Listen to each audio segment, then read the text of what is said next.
Ever wonder if your favorite NBA star ever dropped buckets while buzzed out of their mind? This league didn't just break ankles, it broke bar tabs too. This is NBA players who played drunk and somehow still dominated. So crack open a cold one responsibly, because these stories make your rowdiest nights look like a Disney sleepover. No! God, please, no!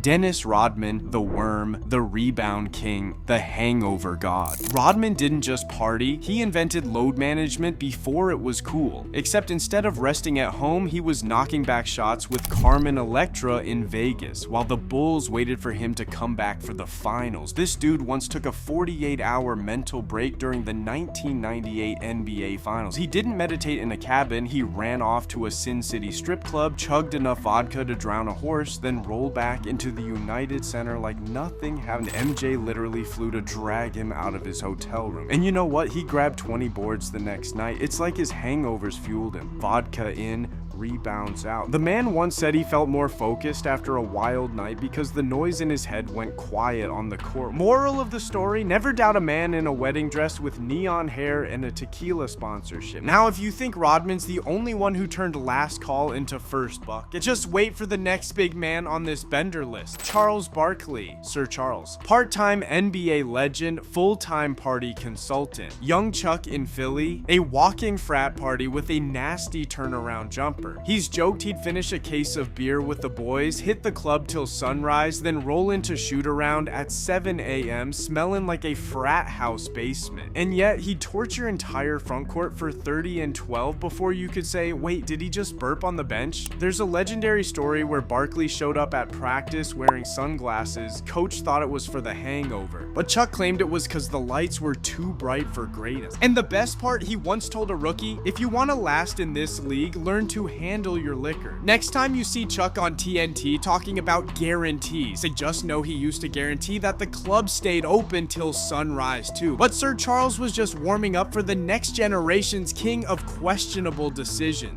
I get a call from my agent one morning, and he says, I think we got a deal. You're going to the Lakers. So me and two of my boys, this is about 11:30, and I was so excited. So me and my boys went out to celebrate. We started getting drunk in the middle of the day.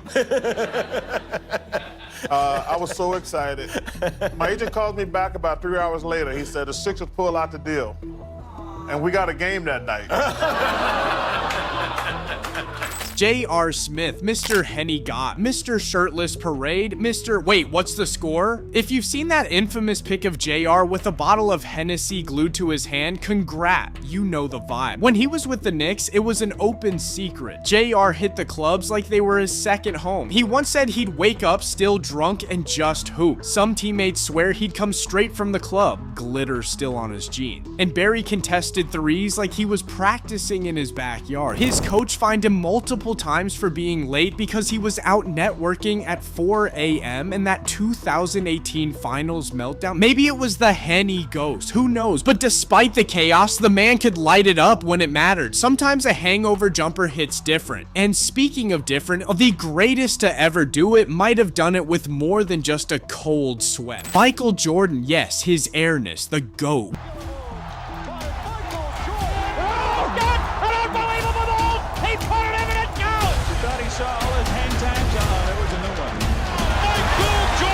We all know the flu game and the iconic night he dropped 38 on the Jazz while looking like a corpse that just rolled out of bed. But what if I told you some people think it wasn't the flu at all? There's a theory. MJ and his crew were out gambling late, tossing back drinks, and ordered suspicious pizza at 3 a.m. Some say food poisoning. Others say the real poison was the shots he took at the blackjack table. Scottie Pippen literally had to carry him off the court like a baby deer. But here's the wild part. MJ was still barking at his teammates, dropping buckets and hitting dagger jumpers in the fourth. Next time you call out sick from work because you had one too many, remember, the man who's basically the basketball god powered through the worst hangover in sports history and cashed in a championship. But MJ wasn't the first to turn nightlife into stat padding. The original legend of late night buckets was none other than Wilt Chamberlain, Wilt the Stilt, Mr. 100 points, Mr. 20,000 ladies. Wilt didn't believe in sleep, he believed in nightlife. Back in the 60s, guys guys didn't have private jets and recovery chefs. They had gin groupies and 7-foot stamina. Wilt's teammates claimed he'd throw the wildest after parties, then jog straight onto the court and drop 60 on the poor schmuck guarding him. There's an old story that Wilt drank an entire bar dry on a road trip, didn't sleep, and still played the next day like he was on a spa vacation. To him, the real warm-up was popping champagne. And let's be honest, you think you're doing well in your pickup league? Wilt was giving buckets while nursing a bottle of cognac. Game over, but we're not done yet. The next icon turned practice into pre-game shot like it was part of the game plan. Allen Iverson, the answer, the walking crossover highlight reel. Iverson didn't just party, he made the club his second gym. VIP booths, crystal fountains, girls lined up like he was a rap mogul, and the man would be on the court the next day, ankles to break and hangover be damned. One legend says he'd pull up to shoot around with sunglasses and a big gulp cup. And it wasn't all Gatorade in there, AI's teammates knew. If the club was lit, the crossover was lethal the next day. He once said, "You can't guard me cause you're still sleepy." Nah, they couldn't guard him cause he played better after 3 bottles of bubbly. Practice? Nah. Pre-game party? Absolutely. And last but not least, the original wild card with a short fuse and an even shorter memory of last night's drink, Vernon Maxwell. Mad Max, the Rockets' 90s powder keg. Maxwell was the dude who'd close the club, hop in a cab, and show up for pre-game warm-ups with the same fit from the night before, smelling like tequila and bad decisions. He'd drain corner threes, bark at the crowd, and throw fists at dudes twice his size, all while still half buzzed. One time, Mad Max supposedly got into a bar fight the night before, showed up with a black eye, and still went off for 25 points. If you saw Vernon yawning during warm-ups, run. That meant you were about to catch a fade and a fadeaway jumper. So what's the moral of this whiskey-soaked, vodka-fueled NBA highlight reel? Sometimes talent trumps tequila. These guys didn't just drop buckets, they dropped the bar bill too. They turned hangovers into highlight reels and benders into banners. Don't try this at your local YMCA though. You'll just end up on the floor for all the wrong reasons. If you vibed with these wild NBA stories, smash that like button harder than Rodman smashed the Vegas Strip. Hit subscribe for more untold sports chaos and drop a comment. Who partied the hardest? Got another secret story I missed? Pour one out in the comments responsibly, and I'll see you next time. Stay clutch, sober or not.